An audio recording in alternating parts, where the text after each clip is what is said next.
He's Blake. I'm Ronnie. All the good names are taken podcast.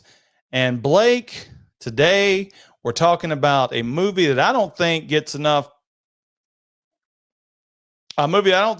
recognition on this platform. The Yeah, for sure. 19 One of the best horror movies of all time, Ronnie. I mean, if you're a horror fan, Halloween is definitely in your top 10.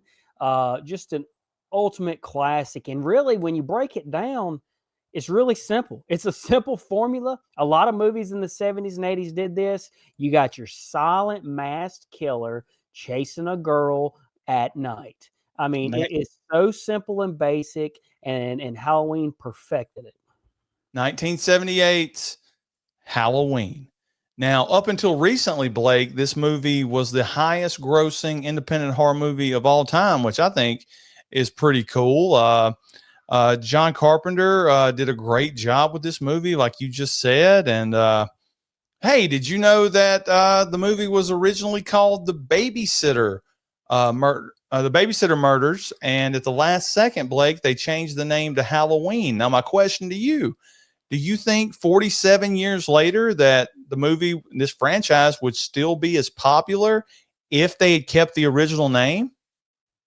Wow, that's a really good question, and probably could be a video on its own, Ronnie. But I think so. As long as they don't mess with that formula that we talked about, as long as they left everything the same and kept the score in there, yeah, I think the Babysitter Murders could have been just as popular franchise as Halloween. I mean, in fact, Ronnie, you wouldn't have to do the whole sister thing if he's after babysitters. I mean, it could be a different babysitter every movie, and he wouldn't have to come out on Halloween. It could be any day of any month.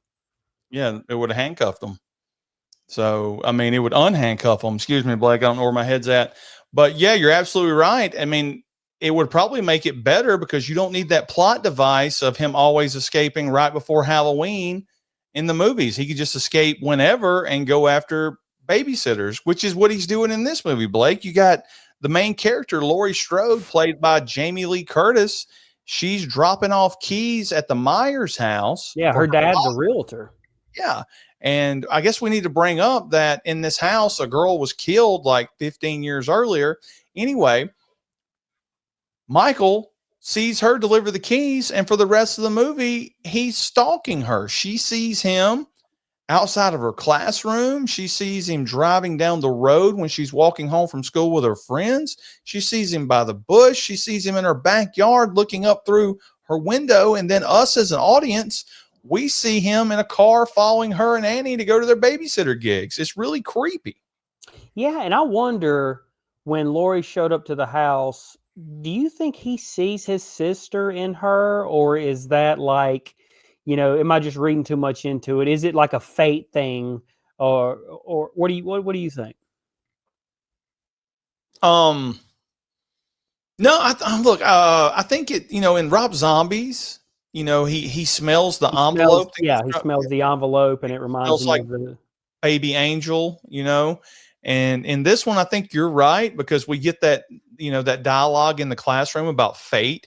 So I believe, it's just, Laurie Strode's fate that she dropped the keys off the day that a maniac, escaped out of a mental institution and was back at his house. And it's her fate to deal with all the horrible things that's going to come with him being infatuated, with her and her friends. Yeah, and him following her throughout the day, the whole movie, it just does a great job of building up tension, Ronnie. And what really helps that tension, because you don't know what he's going to do. You don't know, is he going to attack him? When's he going to attack him? Is he waiting for something? Something that really helps build that tension is the score of this movie.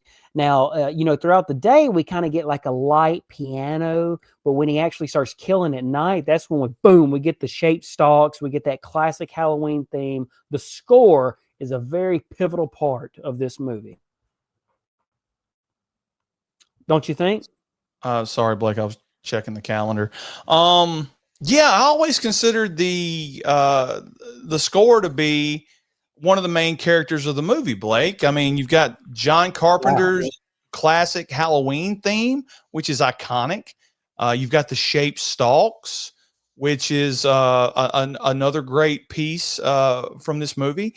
this is one of those movies, Blake, where if I get in my living room and I cut the lights out and I watch it, I get creeped out just because of how powerful and creepy the score to this movie is. Well, I'll tell you what really creeps me out, Ronnie, is the kills. Now, they're not gory and there's not a ton of them like in today's movies, but I think the kills are really, really well done. Starting off with Judith in the beginning, he stabs her like 16 times or something like that. And then what's next?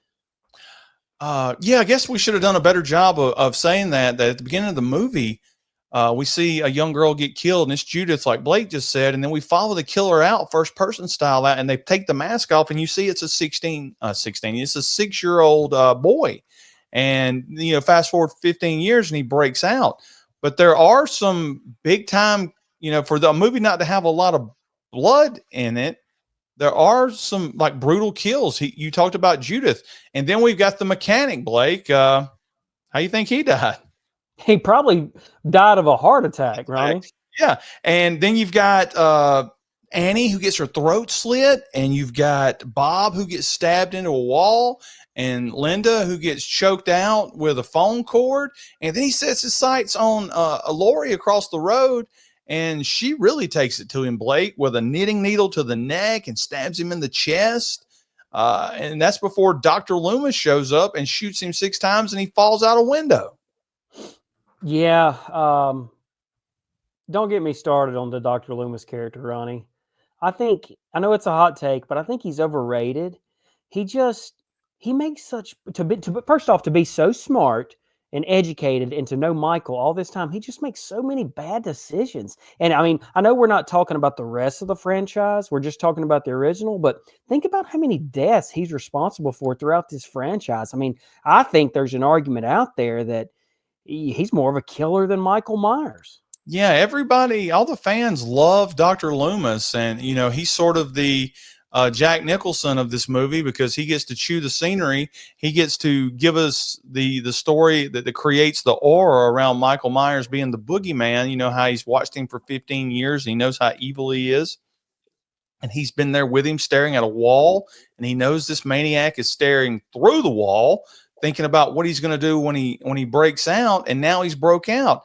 And Sheriff Brackett, who's Annie's dad, he's a really good cop, and his instincts are we got to tell the television, we got to tell the radio stations, we got to tell the newspapers, we got to get the info out there. And Loomis talks him out of it. Loomis talks him out of it. Like, what a poor decision. You just cost the sheriff his daughter because of your poor decision. Yeah. And, Loomis, all he does is hang out at the Myers house all night and allows Michael to wreak havoc on Haddonfield. Then that's probably the reason he's got that look on his face at the end of the movie when he goes over to the balcony after Lori says something about a boogeyman. She says, that's the boogeyman. And he goes, little deja vu. He goes, as a matter of fact, that was. And he looks over and Michael's gone, and they play the music, Blake. Yeah, and that music is such a pivotal part. And I love the fact that you said it's its own character, because I agree with that. But can you imagine if that music wasn't here? I mean, that's like saying, Ronnie, give me a horror movie. Jaws. Yeah, so if the shark is about to attack those guys on the boat and the music's not playing, I mean, it ruins the scene. If the John Carpenter Halloween theme's not playing at the end during the reveal that he's not there, and I mean, that ruins the scene. But it's all ties in perfect, and you can hear Myers breathing, but we don't see him. And then we get like really cool dark shots of the house and the stairs and the living room. It's showing us everywhere he's been in the movie. And it's kind of like letting you know, hey, the boogeyman's still out there and he could be anywhere. And that's John Carpenter's classic, Halloween, Blake. Yeah, guys, like and subscribe. Comment down below. Sheriff Brackett, is he the best character in the movie? I think so. All right, so that'll do it. See you later, Blake. Later.